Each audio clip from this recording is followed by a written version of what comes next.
before that will be heavyweights. 6 rounds for you. Willie Phillips and Carlton Johnson. Willie Phillips is 31 years of age. He is from Sharon, Pennsylvania, 247 pounds. Phillips has a professional record of 12-1 with 11 knockouts. And his opponent is Carlton Johnson, a 26-year-old from Donora, Pennsylvania. He is 224 pounds, 5'11". His professional record 7-2-2 with 6 knockouts. He has been knocked out once back in April of 1998. Bernie Profato is the referee for this bout. 6 rounds of heavyweights.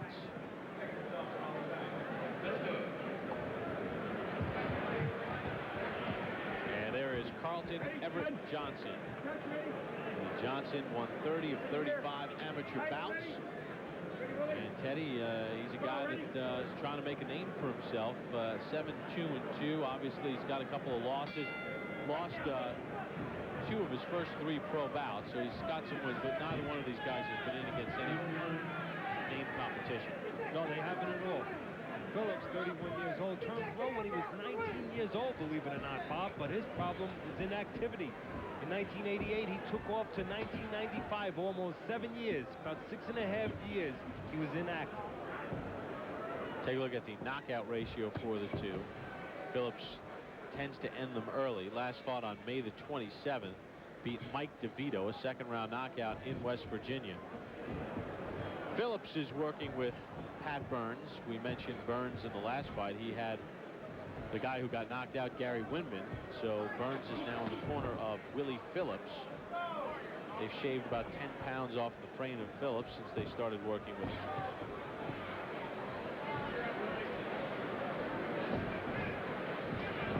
Phillips, the bigger man, should be using that jab. Johnson got involved in the sport of boxing, Teddy. Wanted to lose some weight, decided to go to the gym. And, took a liking to the sport. Was a pretty good athlete in high school and trying to forge a career in boxing. Johnson in the white trunks with black stripes, and Phillips in the black trunks with the red accenting. Phillips should be using that jab, as I said before. He's a little bit bigger, a little rangier. Should be trying to force Johnson into mistakes. Make Johnson take chances to get in and look to punch when he gets in. That time Johnson came right in. Nothing was thrown at him. He was able to walk right in. Push off, their hands are free. Push off. Body work there by Johnson, though. Attacking the midsection of Phillips. Should have kept working to the body. Looks like the stronger guy, the shorter guy. Now he's on the outside again.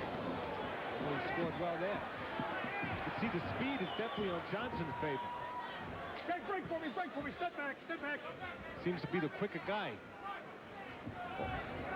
Also a little, does things unexpectedly. All of a sudden jumps in, he'll be outside, he's got the speed to all of a sudden be able to jump in on Phillips. This is a scheduled 6-round bout. If you just tuned in, Joe Macy stopping Gary Winman in the 1st round with a TKO. Paul Spadafora, Renato Cornett fighting in the main event as Spadafora defends his IBF lightweight championship for the 1st time. Of course, Brian and Max in the studio recapping the year and so on and so forth. So it showed some of the exciting action we've had this year and some of the knockouts here on Friday Night Fights. Our final show of the century, of the millennium. Yes, it is. Come on, their hands are free, boxing there. It seems like ESPN has been doing boxing for an entire millennium.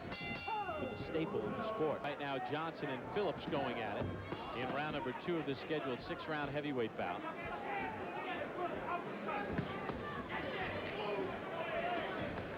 Shorter Johnson did not do well with the jab in round number 1. 0 for 12 with the jab, but he's had some success, Teddy, here going to the body. He's been able to get some hooks in, both with the right and left hand to the body of the taller Phillips.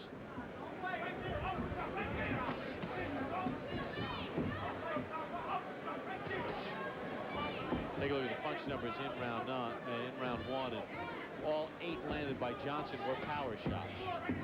Phillips not very effective. Don't pull him, chicken. Johnson has definitely been the guy who's been in control of what's going on in there. He's the quicker guy. He's been making a lot of mistakes. He's jumping in. But Phillips is not making him pay the price. Phillips should be ready to punch like that. That time he tried. Because he can depend on Johnson jumping in from a little bit too far away quite regularly. All he needs to do is use that jab and then be ready to punch, Bob. If Johnson jumps in from a little too far away or reaches in, he should fill the spot. Like right there, they should have been punching on Johnson's side. Phillips' side, I should say. Johnson was jumping in. Johnson missed the overhand right. They exchanged right hands. Neither one landed flush, but Johnson tries to measure the taller Phillips. Johnson, being a shorter guy, every once in a while he doesn't use his jab. Then he's using his jab foot. Sometimes he'll reach in a little bit, Pop. And that's where Phillips is going to have to be ready like that to punch.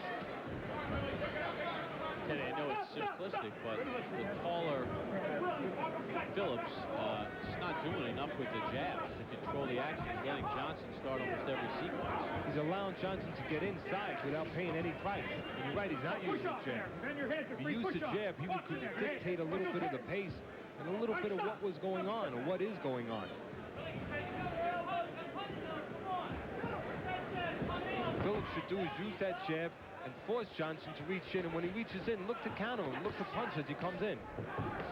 Now this is where you would think that Johnson would want to stay. It's a shorter, stronger guy. He's allowing himself to be tied up. Actually, he tied himself up that time. He didn't get tied up. He just stopped punching like that. You can see he stopped punching Johnson. He should continue punching again. Final seconds of round number 2 in this scheduled 6-rounder from Pittsburgh. Welcome back to Pittsburgh, the David L. Lawrence Convention Center. Round number 3 underway between Willie Phillips and Carlton Johnson. Bob Papa along with Teddy Atlas here on Friday Night Fights. Paul Spadafora, Renato Cornett coming up in tonight's main event. Joe Macy stopping Gary Windman in round number 1 earlier tonight. Take a look at some punch numbers in the last round. Pretty even, although Phillips seemed to land the better punches. Johnson seemed to land the cleaner shots. In fact, in the corner of Phillips in between rounds 2 and 3, they felt that Phillips has given away the first 2 rounds. And Phillips, Teddy, has landed just 3 of 57 jabs through 2 rounds. What makes that even more telling is he's the taller guy. He should be using that jab to dictate control of distance. And of course, make Johnson reach in a little bit. So this is where Johnson, you would think, wants to be. But he's not punching when he's in there. The hit jumping in spots. That's why Phillips has to be ready to punch to fill one of those spots. If he does that, he's going to catch Johnson jumping in. And this fight could turn around all of a sudden. So I agree with you. I think Johnson has won the first 2 rounds. Johnson's being allowed to fight at his pace. He can jump in when he wants. He can rest right now inside.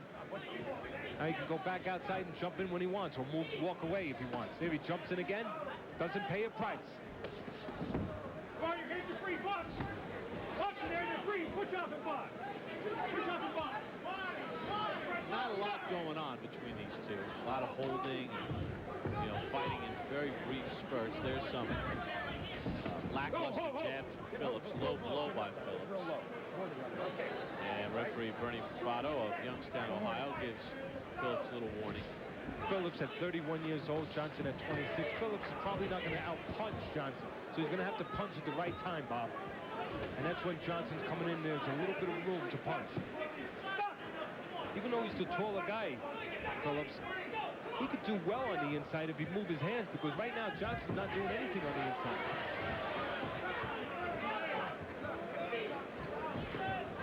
Right hand by Phillips just missed the chin of Johnson.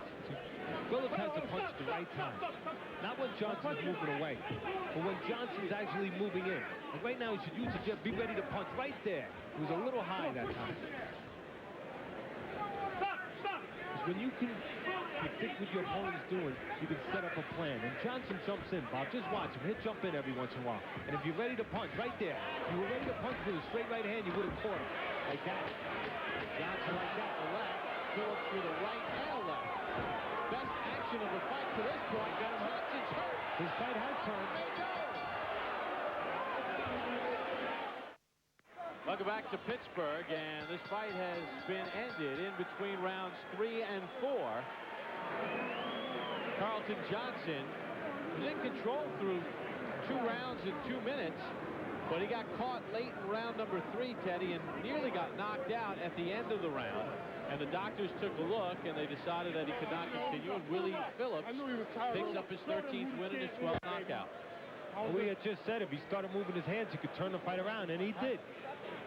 Phillips had to move his hands and had to punch at the right time when the smaller Johnson would be reaching in, because for those 2 rounds, he was leaving a lot of openings to smaller Johnson when he was coming in. But he just wasn't paying for it because Phillips wasn't punching. What happened? He started punching. All of a sudden, he paid. I'll take a look at the end of the fight, Teddy, and they each traded left hands in the sequence. Coming up right here, and then Phillips follows with a right and then another left. There's the left by Johnson. Yeah, because you see Johnson reached in there. Phillips was able to catch him a left hook. That started things. Pulled straight back, that right hand. And then Phillips was smart. He kept his hands moving. He didn't smother himself. Kept pretty good punching distance there. And he kept those hands moving with the man moving straight back in the line of fire. Don't move straight back in the line of fire, Bob, if you're ever in that position. Take a look at another angle. Now, Johnson did go back to his corner, and the doctor took a look at it, and that's when they decided to stop it. There's that left hook as Johnson was reaching in, started things a little bit. It was a good counter left hook by Phillips. Then Phillips kept moving those hands. Didn't let his guy smother him. Took those little steps, kept his distance nice.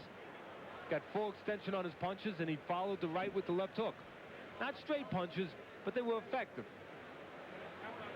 So that's how it ends, as Johnson does not answer the bell to start the 4th round, and Willie Phillips gets his 12th career stoppage. He is now 13-1, probably the best competition he's had so far in his career, and he passes that test. We have a whole lot more